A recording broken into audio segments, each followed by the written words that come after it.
ജീവിതത്തിൽ എങ്ങനെയാണ് വിജയം നേടാൻ സാധിക്കുക എന്ന ടോപ്പിക്കിനെപ്പറ്റി ഒരിക്കൽ പോലും സംസാരിക്കാത്തതായി ലോകത്താരുമുണ്ടാവില്ല.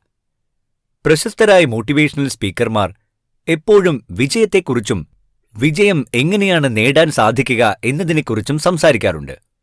ഹാർഡ് വർക്കാണ് വിജയത്തിന്റെ ഫോർമുല. എപ്പോഴും കഷ്ടപ്പെടാൻ തയ്യാറാവണം. നിങ്ങൾക്കിഷ്ടമുള്ള കാര്യങ്ങൾ ഉപേക്ഷിച്ചുകൊണ്ട് സക്സസിനായി നിരന്തരം പരിശ്രമിക്കണം. തോൽവി വിജയത്തിന്റെ മുന്നോടിയാണ്. ജീവിതത്തിൽ തോൽക്കാത്തവരായി ആരുമില്ല എന്നെല്ലാം പലയിടങ്ങളിൽ നിന്നും നിങ്ങൾ കേട്ടിട്ടുണ്ടാവും. എന്നാൽ അവയെല്ലാം ശരിയാണെന്ന് ഉറപ്പിക്കാൻ സാധിക്കുമോ? ഒരു നാണയത്തിന് രണ്ടു വശങ്ങളുണ്ട് എന്നു പറയുന്നതുപോലെ ജീവിതത്തിൽ വിജയിക്കാനുള്ള ഈ മാർഗം പിന്തുടർന്നവർ എല്ലാവരും വലിയ വിജയങ്ങൾ നേടിയിട്ടുള്ളവരാണോ? ഒരുപാട് ഹാർഡ് വർക്ക് ചെയ്തിട്ടും ജീവിതത്തിൽ ഒന്നുമാകാൻ സാധിക്കാതെ പോയ ഒരുപാട് ആളുകൾ നമുക്ക് ചുറ്റുമുണ്ട്. പ്രതീക്ഷയോടെ വീണ്ടും വീണ്ടും പരിശ്രമിച്ചിട്ടും പരാജയത്തിലേക്ക് വീണുപോയവർ ഒരുപാടാണ്. എന്തുകൊണ്ടാണ് ആത്മാർത്ഥമായി പരിശ്രമിച്ചിട്ടും ജീവിതത്തിൽ എല്ലാവർക്കും വിജയിക്കാൻ സാധിക്കാത്തത്? എന്തുകൊണ്ടാണ് ചിലർക്ക് മാത്രം ജീവിതത്തിൽ വളരെ പെട്ടെന്ന് ഉയർച്ച നേടാൻ സാധിക്കുന്നത്? തുടങ്ങിയ ചോദ്യങ്ങൾ നാം ഓരോരുത്തരുടെയും ഉള്ളിലുണ്ടാവും. ആ ചോദ്യങ്ങൾക്കുള്ള ഉത്തരം നിങ്ങൾക്ക് വരും എപ്പിസോഡുകളിൽ നിന്നും ലഭിക്കും. ഇന്ന് നമ്മുടെ രാജ്യം നേരിടുന്ന ഏറ്റവും വലിയ വെല്ലുവിളി തൊഴിലില്ലായ്മയാണ്. എല്ലാവർക്കും അവർ ഓരോരുത്തരും സ്വപ്നം കാണുന്ന ഒരു ജോലി അല്ലെങ്കിൽ പൊസിഷൻ ഉണ്ടായിരിക്കും. അത് നേടിയെടുക്കുന്നതിനായി അവർ എല്ലാ ദിവസവും പരിശ്രമിക്കുന്നു.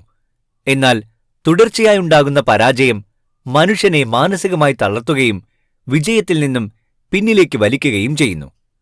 കഴിവുണ്ടായിട്ടും പരിശ്രമിച്ചിട്ടും ജീവിതത്തിൽ എവിടെയും എത്താതെ പോയവരാണ് നിങ്ങളെങ്കിൽ ഓർക്കുക, ഒന്നും അവസാനിച്ചിട്ടില്ല.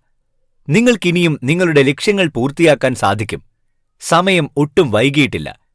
മോട്ടിവേഷണൽ പുസ്തകങ്ങളിൽ കൂടുതലായും ചർച്ച ചെയ്യുന്നത് വിജയം കൈവരിച്ച ആളുകളുടെ അല്ലെങ്കിൽ സെലിബ്രിറ്റികളുടെ ജീവിതത്തെക്കുറിച്ചും അവർക്ക് നേരിടേണ്ടി വന്ന വെല്ലുവിളികളെക്കുറിച്ചുമായിരിക്കും.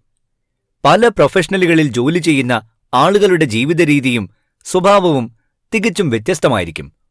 അതുകൊണ്ടുതന്നെ അവരുടെ അതേ ജീവിതരീതി പിന്തുടരുന്നതുകൊണ്ട് നിങ്ങൾക്ക് വിജയികളായി മാറാൻ സാധിക്കില്ല. നിങ്ങൾക്ക് ജീവിതത്തിൽ വിജയിക്കണമെങ്കിൽ ആദ്യം സ്വയം തിരിച്ചറിയാൻ ശ്രമിക്കുകയാണ് വേണ്ടത്. നിങ്ങൾ എന്താണ്, അല്ലെങ്കിൽ നിങ്ങളുടെ ടാലന്റ് എന്താണ്, നിങ്ങളുടെ പോരായ്മകൾ എന്താണ് എന്ന് മനസ്സിലാക്കുക. തിരിച്ചറിവുകളിൽ നിന്ന് മാത്രമേ നിങ്ങൾക്ക് ജീവിതത്തിന്റെ പാഠങ്ങൾ ഉൾക്കൊള്ളാൻ സാധിക്കുകയുള്ളൂ. Understanding and upgrading your self is the first step to becoming successful. ഒരു ദിവസം കൊണ്ട് ആർക്കും ജീവിതത്തിൽ വലിയൊരു സക്സസ് നേടിയെടുക്കാൻ സാധിക്കില്ല. അതിന് ഒരുപാട് ദിവസത്തെ, ചിലപ്പോൾ ഒരുപാട് വർഷത്തെ പരിശ്രമം ആവശ്യമായി വന്നേക്കാം. എന്നാൽ അതിനു മുൻപ് ശരിയായ പാതയിലൂടെയാണോ നിങ്ങൾ നീങ്ങുന്നത് എന്ന് ചെക്ക് ചെയ്യേണ്ടത് അത്യാവശ്യമാണ്. ഏറ്റവും കുറഞ്ഞ സമയത്തിനുള്ളിൽ എങ്ങനെയാണ് സ്വന്തം കരിയർ ഡെവലപ്പ് ചെയ്യാൻ സാധിക്കുക, അല്ലെങ്കിൽ ജീവിതത്തിൽ വിജയം നേടാൻ സാധിക്കുക എന്നാണ് നിങ്ങൾ എപ്പോഴും ചിന്തിക്കേണ്ടത്. സമയത്തിന് പ്രാധാന്യം നൽകാൻ ശ്രമിക്കുക. Time is so precious.